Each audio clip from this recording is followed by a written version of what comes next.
মানিকগঞ্জের ঘিওরে অবৈধভাবে গোপনে পরিচালিত একটি নকল সাবান তৈরির কারখানায় অভিযান চালিয়েছে র্যাব-৪। এ সময় কারখানার মালিক মোনায়েম আহমেদকে ১৫ দিনের কারাদণ্ড এবং ২ লাখ টাকা জরিমানা করা হয়। ১৮ সেপ্টেম্বর বৃহস্পতিবার সকাল ১০:৩০টায় ঘিওর উপজেলার বানিয়াজুরি ইউনিয়নের রাথুরা এলাকায় গোপন সংবাদের ভিত্তিতে অভিযান চালায় র্যাব। অভিযান সূত্রে জানা যায়, গ্রিন ফুড অ্যান্ড বেভারেজ নামের প্রতিষ্ঠানটি বসতবাড়ির ভেতরে টিনের ঘেরাস্থানে গোপনে ডেটল, ডাবসহ বিভিন্ন নামিদামি কোম্পানির নাম ব্যবহার করে নকল সাবান উৎপাদন করছিল। কারখানার মালিক মোনায়েম আহমেদ দাবি করেন, কারখানাটি তিনি বৈধভাবে পরিচালনা করছিলেন।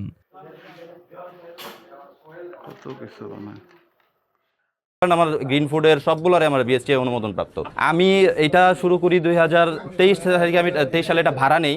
তারপর আমার R&D করতে করতে ফ্রোটামিনের এটা হইতে হইতে আমি লাইসেন্স পাই 1.5 মাস পরে। আমি রিনিউ করার জন্য অ্যাপ্লাই দিয়ে আসছি। এখানে প্রশাসনিক কর্মকর্তা সাহেব আসছে, ওনাকে জিজ্ঞেস করেন, উনি আবেদন পাইছেন আমার রিনিউয়ালের।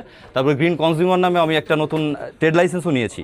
তবে গবাদি পশুর খামারে কখন সাবান তৈরির কারখানা হয়েছে শুনেই অবাক হয়ে যান বানিয়াজুরি ইউনিয়ন পরিষদের চেয়ারম্যান। আর আজকের যে বিষয়টা, তো এটা আমরা টোটালি অবগত ছিলাম না। তো হঠাৎ করে আমার ওই যে ছোটো ভাই সাংবাদিক আবুল বাশার আমাকে ফোন দিল যে, ভাই আপনার ওইখানে তো একটা যৌথ অভিযান চলছে, আপনি জানেন কি না ওইখানে সাবান ফ্যাক্টরি, অবৈধ সাবান ফ্যাক্টরি। না তো রে ভাই, হ্যাঁ, কয় ভাই আমি একটু খবর নেই, একটু জানান তো ভাই। তো আমি তো আবুর বাসায় এটা আমি জানি এখানে গবাদি পশু পালন হইতো। তো এই বাসাটা যে ভাড়া দিচ্ছে বা এইভাবে ভাড়া নিয়ে তারা এই অবৈধ ব্যবসা বাণিজ্য করছে, এটার বিষয়ে আমরা অবগত ছিলাম না, এখনও নাই, এখন জানলাম আর কি। র্যাবের নির্বাহী ম্যাজিস্ট্রেট মোহাম্মদ আবু হাসানের নেতৃত্বে এই অভিযান পরিচালিত হয়। আজকে র্যাব-4 এর সাথে মানিকগঞ্জের বানিয়াজুরি এই এলাকাতে একটা গোপন সংবাদের ভিত্তিতে আমরা অভিযান পরিচালনা করি। এখানে একটা কারখানা, নকল কারখানা, যারা ডেটল, কিটোনিম, ডাব সহ বিভিন্ন নামি দামি ব্র্যান্ডের নকল সাবান উৎপাদন করে আসছিল দীর্ঘদিন থেকে।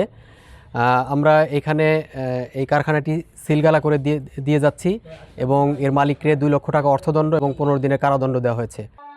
অভিযান শেষে বিপুল পরিমাণ মোড়কজাত নকল সাবান ও কাঁচামাল জব্দ করে ধ্বংস করা হয়।